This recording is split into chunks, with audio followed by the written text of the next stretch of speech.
Hi friends, இது ஜெசி rights. நான் Jessica Vinolia. ரொம்ப பணக்காரர் ஒருத்தர். ரொம்ப வயசான காலத்தில் அவரை பார்க்க கொஞ்சம் பேர் போயிருந்தாங்க.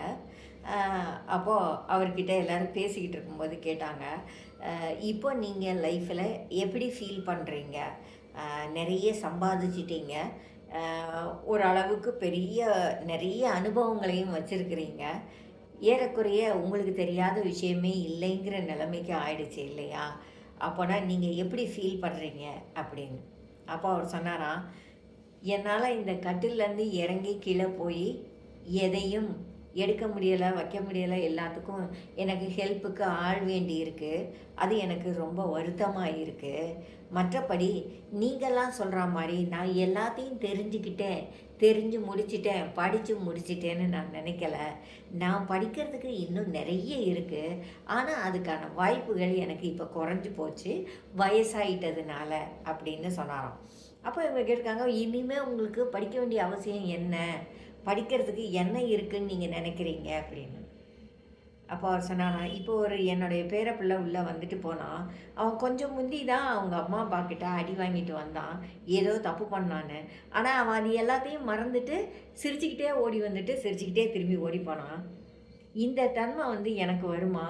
இப்போ என்னோடய பிஸ்னஸில் ஒரு 100 கோடி நஷ்டமாச்சுன்னா நான் சிரிச்சுக்கிட்டே இருப்பேன்னு நினைக்கிறீங்களா அப்படின்னு கேட்டாராம். எல்லாருக்குமே நிறைய படிக்க வேண்டியது இருக்குது இல்லையா? அவர் சொன்ன மாதிரி அவரும் படிக்க வேண்டிய இருக்கலாம். அதை விட அதிகமாக நம்ம ஒவ்வொருத்தருக்கும் படிச்சிக்க வேண்டிய விஷயங்கள் நிறைய இருக்கும். பள்ளிக்கூடத்தில் தான் போய் படிக்கணும்னோ அப்படியெல்லாம் கிடையாது. இன்னார்கிட்ட தான் படிக்கணுமோ கிடையாது. நம்மளை தேடி வருகிற அல்லது நாம் பார்க்குற நமக்கு முன்ன பின்ன தெரியாத ஆட்கள் கிட்ட இருந்து கூட நாம் சின்ன சின்ன விஷயங்களை படிச்சுக்கிட்டே தான் இருப்போம். அதை நம்மளால் எதிர்பார்க்க முடியாது.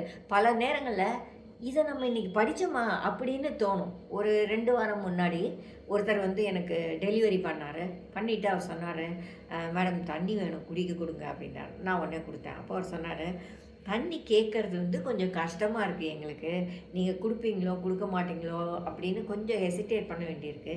இந்த பைய ஒன்று வெளியில் போட்டு அதில் ஒரு பாட்டில் தண்ணி போட்டிங்கன்னா நாங்கள் முடிகிறப்போ எங்களுக்கு யாராவது வந்துட்டு எங்களுக்கு வேணும்னா நாங்கள் குடிச்சுப்போம்ல அப்படின்னு சொன்னார். அப்போது அந்த இடத்துல நான் யோசித்தேன், ஒரு நாளைக்கு எத்தனையோ பேர் இந்த இடத்த கிராஸ் பண்ணி போகிறாங்க. டெலிவரி கொண்டு வராங்க, போஸ்ட்டு கொண்டு வராங்க, ஏதோ சம்திங் வேலை செய்கிறவங்க வராங்க. அவங்க யாருக்காவது தண்ணி தேவைப்பட்டால் அதை நான் எப்படி கொடுக்கறதுன்னு இன்றைக்கி வரைக்கும் நான் யோசிக்கலை. அவங்களுக்கு அப்படி ஒரு தேவை வரும்னு நான் யோசிக்கலை இல்லையா? அதை நான் அவர்கிட்ட படிச்சுக்கிட்டேன். எல்லாருக்கும் நிறைய தேவைகள் இருக்கும், அதை நம்மளால் முடிஞ்ச வரைக்கும் கொடுக்கறதுக்கு பார்ப்போம் அப்படின்னு. இப்போ நான் வாசலில் ஒரு தண்ணி பாட்டில் வச்சுருக்கேன். இப்படி நம்ம எல்லார்கிட்டே இருந்தும், சின்ன சின்ன பிள்ளைகள், வயசானவங்க, தெரியாதவங்க எல்லார்கிட்டே இருந்தோம் புதுசாக விஷயங்களை நம்ம படிச்சுக்கிட்டே இருக்கலாம். அது நமக்கு ரொம்ப ரொம்ப லைஃபுக்கு பிரயோஜனமானதாக இருக்கும். ஒரு இடத்துல நான் மீட்டிங் நடத்திட்டு இருந்தேன். ஒரு விஐபியை கூப்பிட்டுருந்தேன் பேசுகிறதுக்கு. அதாவது நாங்கள் இப்போ போட்டிருந்த இடம் வேறு, அந்த ஹாலை கொடுக்காம கடைசி நேரத்தில் வேறு ஒரு ஹாலை கையில் மாற்றி கொடுத்துட்டாங்க. அந்த ஹாலில் எந்த வசதிகளும் இல்லை. இந்த விஐபியை பேச வைக்கும்போது தான் நான் யோசிக்கிறேன், அங்கே ஒரு சின்ன இது மாதிரி டேபிள் மாதிரி எதுவுமே போடலையே, அவர் எப்படி பேசுவாருன்னு நான் யோசிக்கிறேன். அதுக்குள்ளே இன்னொருத்தர் போய் கேட்குறாரு, உங்களுக்கு ஒரு டேபிள் மாதிரி ஸ்டாண்ட் மாதிரி எதுவும் வேணுமா அப்படின்னு. அவர் உடனே எங்கள் ஆஃபீஸை எங்களையெல்லாம் பார்த்துட்டு, இல்லை வேண்டாம் விட்டுருங்க, நான் எப்படியே அட்ஜஸ்ட் பண்ணிக்கிறேன் அப்படின்னு சொல்லிட்டாரு. ஏன்னா அவருக்கு தெரியுது, இந்த இடத்துல இது டெம்பரரியாக கொடுத்த இடம், அன்எக்ஸ்பெக்டடாக வென்யூ சேஞ்ச் ஆகிருக்கு. இங்கே திடீர்னு வேணும்னு சொன்னால் அதை அவங்க எங்கேருந்து கொண்டு போய் எடுத்துகிட்டு வருவாங்க, இதெல்லாம் ப்ரொவைட் பண்ணுறது இப்போது கஷ்டம் அப்படிங்கிறத அவர் டக்குன்னு ரியலைஸ் பண்ணிவிட்டு அந்த இடத்துல அவர் அட்ஜஸ்ட் பண்ண ரெடியானார். ஒரு விஐபி அந்த மாதிரி அட்ஜஸ்ட் பண்ணணும்னு நம்ம யாருமே எதிர்பார்க்க முடியாது.